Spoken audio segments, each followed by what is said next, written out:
hard left turn, and we get to talk about Jeff and the Dude, but let's not go down that road. So, all right. So, those of you who don't know who the Dude is, we'll have that conversation off the side. All right. So, you grew up, you're surfing in Palos Verdes, and then in junior high, you decided to get into the music program, and they handed you a number of different instruments, but let's hear that. That's awesome. I think you remember, if anyone grew up in California school systems long ago, everybody could play in the school band. So in kindergarten, I was either snare drum or bass drum, because they noticed I liked to march around the room hitting the oatmeal thing to the music like everybody else. Then I played, it was too loud, the snare drum was too loud for my parents at home, so I took up the baritone, and then trombone and tuba, and then bongos when Preston Epps' Bongo Rock came out, and then some of the guitar-based Dwayne Eddy, Rebel Rouser, and some of those songs. And I was thinking about learning how to play guitar. Meanwhile, I was playing records for the Coke dances, and some other kids in the neighborhood had guitars, and I asked them to play for Coke dance, and they did, and I had to give the drummer a ride. And I said, I've been thinking of learning how to play guitar. If I learn how to play, can I be in the band?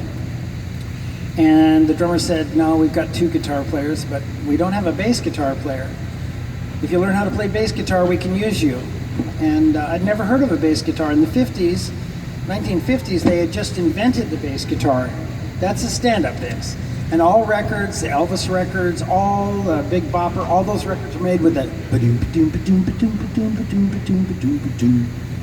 And so, but I wanted to be in the band, so I ordered one from the music store, and when it came, I came out of the box and I went, what is this? Had those 4 big silver earthworms, and no tremolo arm, no wiggly stick, and not sexy at all.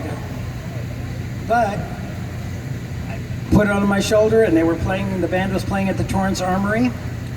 And I paid my $1 to get in and stood in front of the guys in the band and said, here I am. After a couple of songs, I said, okay, plug in here. And I was in the band. And last time I ever paid $1 to get in to play music. I didn't pay today either, by the way. And I brought my friends. And they got cafeteria service.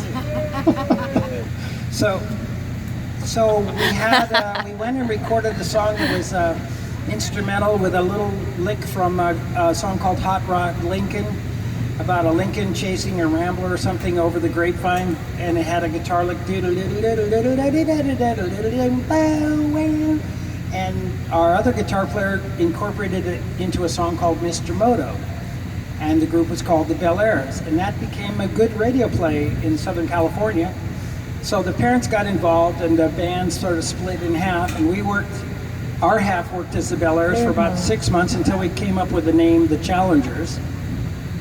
And we started doing cafeterias and gyms and Knights of Columbus and those kind of small rooms, and then hotel ballrooms and bigger. And our drummer had been working at a record store, then at a record distributor. And the guys that owned the record distributor said, well, let's go record what you're doing, because records are basically souvenirs for going to a dance and having a good time.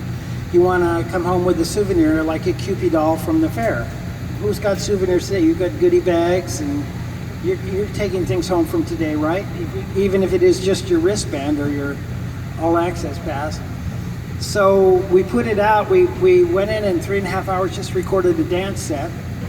And one of the songs was called Surf Beat, so we called the album that. We didn't have the cover photo, so we recorded in a jazz studio, and we took a surf photo from a Bruce Brown Barefoot Adventure album and just slid it over on. The jazz album sold like 1,200 copies.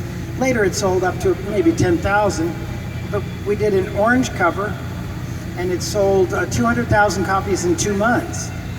And so the record company guys were going, well, what is this? It's not classical, it's not rock and roll, it's not jazz, it's not spoken word, it's a surf beat. It's called, well, let's call it surf music.